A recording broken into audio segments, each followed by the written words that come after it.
भूत कोला। दाते सुबह से गाड़ी चलाता हुआ काफी थक गया था और अपने गांव से कुछ 30 किलोमीटर दूर ही था जब वो एक दूसरे गांव से गुजर रहा था।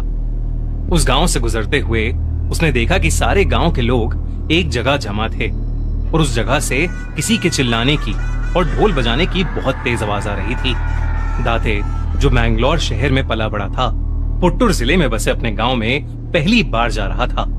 गांव में उनकी एक पुश्तैनी जमीन थी जिसे दाते के पिता बेचना नहीं चाहते थे, पर अपने पिता के गुजरने के बाद दाते अपनी पुश्तैनी, खेत और जमीन एक होटल कंपनी को बेचने के लिए अपने गांव जा रहा था। उसकी गाड़ी जैसे तैसे अलग अलग गांव के बीच से जा रही थी और उसको वही ढोल और चीखने की आवाजें हर जगह सुनाई दे रही थीं और उन जश्नों में जलती हुई मशालों से रात भी जगमगा उठी थी। वो ये सब अपनी जिंदगी में पहली बार देख रहा था। सब कुछ देखते देखते जब वो अपने गांव के घर में पहुंचा तो उसने देखा कि वो गांव भी बाकी गांव की तरह सजा हुआ था, पर वहां अभी कोई जश्न नहीं हो रहा था। जब उसने अपने घर का ध्यान रखने वाले काका से पूछा कि ये सजावट किस लिए है, तो उन्होंने उसे बताया कि गांव में अगले दिन भूत कोला होने वाला है। दाते के काका उसे भूत कोला के बारे में बताने लगे, लेकिन क्योंकि रात बहुत हो गई थी और दाते बहुत थका हुआ भी था, वो अपने काका की बात सुनने से पहले ही सो गया। अगले दिन होटल वाले उसके घर आए। होटल वालों को अपनी जमीन दिखाने के बाद उन्हें विदा करके वो शाम को प्रॉपर्टी के पेपर्स पर साइन कर ही रहा था जब उसे फिर से वही ढोल और चिल्लाने की आवाजें आने लगी। दाते ने जब अपने कमरे की खिड़की से बाहर देखा तो उसे कुछ अजब सा ही माहौल दिखा। दाते गांव के उस जश्न को देखने के लिए पेपर्स को वहीं घर में छोड़कर बाहर चला गया। जश्न की जगह पर उसे ढेर सारे लोग एक ही जगह पर जमा हुए दिखे और वही ढोल की आवाज उसे और जोरों शोरों से सुनाई दी। दाते वहां जाकर चुपचाप भीड़ में पीछे खड़ा सब देख रहा था जब उसे देखा कि रंग बिरंगे कपड़ों में एक आदमी उसकी तरफ पीठ करे भीड़ के बीचों बीच कांप रहा था और एक अजीब सा डांस कर रहा था और सब लोग उसी के सामने हाथ जोड़े उससे अलग अलग चीजें पूछ रहे थे। इससे पहले दाते कुछ समझ पाता, उस आदमी ने अचानक नाचना बंद कर दिया और वो भीड़ को चीरता हुआ दौड़कर दाते की तरफ आया और उसे घूरने लगा। दाते उस आदमी को इतनी पास से देखकर बुरी तरह घबरा गया। उस आदमी के पूरे मुंह पर पीला रंग था और उसके शरीर पर ढेर सारे गहने और सर के ऊपर एक जंगली सुअर का मुखौटा था जो उस आदमी को और भी ज्यादा अजीब बना रहा था।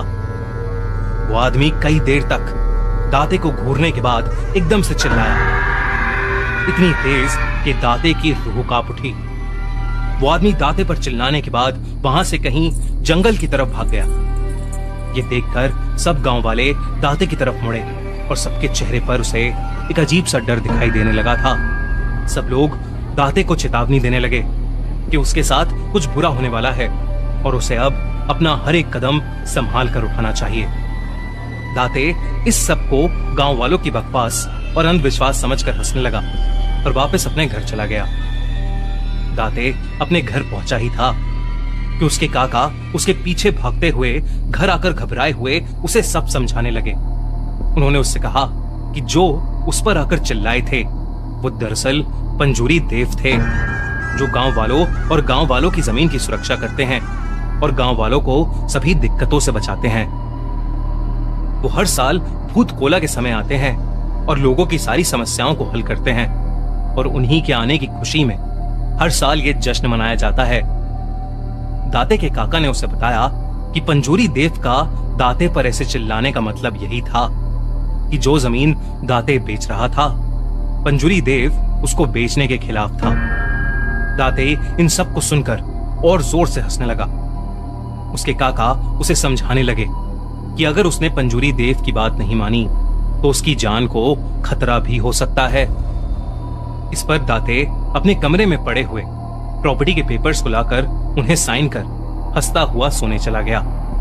उस रात दाते आराम की नींद सो रहा था जब देर रात को उसकी नींद एक आवाज से खुली।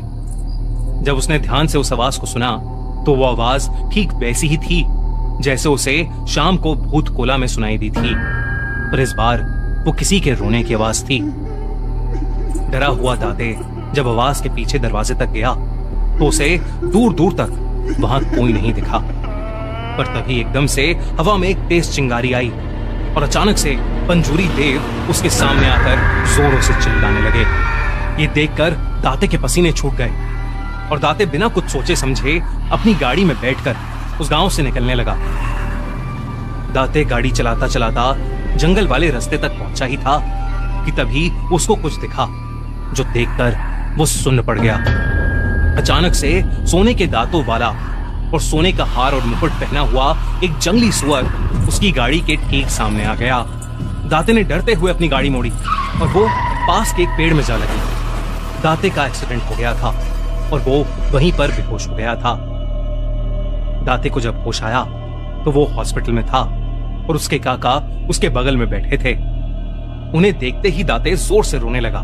फिर उसने अपने काका से उसी वक्त जाकर प्रॉपर्टी के पेपर्स को लाने को कहा। उसके काका जैसे ही वो पेपर्स लाए, दाते ने उन्हें वहीं पर फाड़ दिया। हॉस्पिटल से डिस्चार्ज होकर दाते ने पंजूरी देव से क्षमा मांगी और वापस अपने घर मैंगलोर ये कसम खाकर चला गया कि वो अपनी जमीन कभी किसी को नहीं बेचेगा।